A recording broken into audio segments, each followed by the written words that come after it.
Hey guys, welcome back to our channel. இன்னைக்கு நம்ம channel அதை பற்றி பார்க்க போகிறோம்னா சாம்பியன்ஷிப் ட்ராஃபி 2025 செமிஃபைனல்ஸ்க்கு பார்த்தீங்கன்னா 4 அணிகள் குவாலிஃபை ஆயிருக்காங்க. இந்திய அணியை பொறுத்த வரைக்கும் செமிஃபைனலுக்குள்ளே போகும்போது எப்படி இருக்க போகுது, ஏன்னா ஆஸ்திரேலியா உள்ளே இருக்காங்க. அதனால் இந்திய அணிக்கு பலவீனமா இல்லை பலமா, இந்திய அணியை பொறுத்த வரைக்கும் எப்படி ப்ளே பண்ண போகிறாங்க, அதே போல் செமிஃபைனல்ஸை பொறுத்த வரைக்கும் மற்ற டீம்ஸ்க்கு எப்படி இருக்க போகுது, ஃபைனலுக்கு யார் போக போகிறாங்க அப்படிங்கிறத பற்றிலாம் இந்த வீடியோ டீட்டெயிலாக பார்க்கலாம். நம்ம சேனலுக்கு ஃபஸ்ட் டைம் நீங்கள் மறக்காம சப்ஸ்கிரைப் பண்ணிங்க, கூட பெல் ஐகானை ப்ரெஸ் பண்ணிக்கங்க. சாம்பியன்ஷிப் ட்ராஃபி 2025 பொறுத்த வரைக்கும் பார்த்தீங்கன்னா 4 டீம்ஸ் குவாலிஃபை ஆயிருக்காங்க. லீக் மேட்சஸ் ஆல்மோஸ்ட் முடிவுக்கு வந்துருச்சு. இந்தியா வர்சஸ் நியூசிலாந்து மேட்சஸ் மட்டும்தான் பாக்கி இருக்கு. இந்தியாவை பொறுத்த வரைக்கும் குவாலிஃபை ஆயிருக்காங்க. நியூசிலாந்தை பொறுத்த வரைக்கும் 2வது டீமா குவாலிஃபை ஆயிருக்காங்க. அதே போல 3வது அணியா சவுத் ஆப்பிரிக்கா குவாலிஃபை ஆயிருக்காங்க. 4th டீமா பார்த்தீங்கன்னா ஆஸ்திரேலியா ஒரு நல் வாய்ப்பா ரெயின்னால பார்த்தீங்கன்னா குவாலிஃபை ஆயிருக்காங்க. பட் இருந்தாலும் வின்னிங் பொசிஷன்ல தான் இருந்தாங்க. இருந்தாலும் ஆப்கானிஸ்தான் டஃப் கொடுத்துருக்கான வாய்ப்பு இருந்திருக்கலாம். பட் இருந்தாலும் மழையின் காரணமாக ஆஸ்திரேலியா உள்ள வந்திருக்காங்க. அதனால இந்தியா, நியூசிலாந்து, சவுத் ஆப்பிரிக்கா மற்றும் ஆஸ்திரேலியா ஒரு மிகப்பெரிய லெவல்ல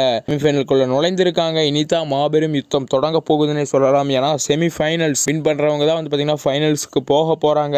இந்தியாவை பொறுத்த வரைக்கும் பார்த்தீங்கன்னா நியூசிலாந்துக்கு அகேன்ஸ்டாகவும் கொஞ்சம் ஈஸியாக வின் பண்ணுறதுக்காக வாய்ப்பு இருக்குது. சவுத் ஆப்பிரிக்கா இது எல்லாத்தையுமே விட ஆஸ்திரேலியா கொஞ்சம் பலம் அதிகமாக தான் இருக்காங்க. ஃபஸ்ட்டு டீமை பொறுத்த வரைக்கும் பார்த்தீங்கன்னா இந்தியாவுக்கு ஆஸ்திரேலியா மற்றும் நியூசிலாந்து தான் கொஞ்சம் டஃப். மற்றபடி சவுத் ஆப்பிரிக்கா கொஞ்சம் ஈஸியாக வின் பண்ணுறதுக்கான சான்சஸ் இருக்குது. அந்த மாதிரி தான் ரெக்கார்ட்ஸும் இருக்குது. பட் இருந்தாலும் இந்திய அணியை பொறுத்த வரைக்கும் செமிஃபைனல்ஸ் ரொம்ப ரொம்ப முக்கியம். ஏன்னா சவுத் ஆப்பிரிக்காவை பொறுத்த வரைக்கும் கண்டிப்பாக வின் பண்ணணுங்கிற நோக்கத்தில் தான் பார்த்தீங்கன்னா ப்ளே பண்ணுவாங்க. அதே போல் ஆஸ்திரேலியாவும் பெர்ஃபெக்டாக ப்ளே பண்ணுவாங்க. இந்திய அணியை பொறுத்த வரைக்கும் இன்னும் ப்ராக்டிஸ் ரொம்ப ரொம்ப அவசியம். இருந்தாலும் ஃபைனலுக்குள்ளே நுழைய போகிறது அதிகப்படியான சான்சஸ் இந்திய அணிக்கு இருக்குது. அதே போல் நியூசிலாந்து அணிக்கும் அதிகமான சான்சஸ் இருக்குது. பட் ஆஸ்திரேலியா ஒரு புது பிளான்ஸோடு வர்றாங்க. சவுத் ஆப்பிரிக்காவும் அதே போல் ப்ராக்டிஸோடு உள்ளே இறங்க போகிறாங்க. அதனால் ஒரு வேறு லெவலாக இருக்க போகுது சாம்பியன்ஷிப் ட்ராஃபி 2025 செமிஃபைனல்ஸை பொறுத்த வரைக்கும். இதில் வின் பண்ணுறவங்க சாம்பியன்ஷிப் ட்ராஃபி 2025 ஃபைனலுக்குள்ளே நுழைவாங்க. அதை வின் பண்ணால் ஒரு மிகப்பெரிய ட்ராஃபி கிடைக்கும்.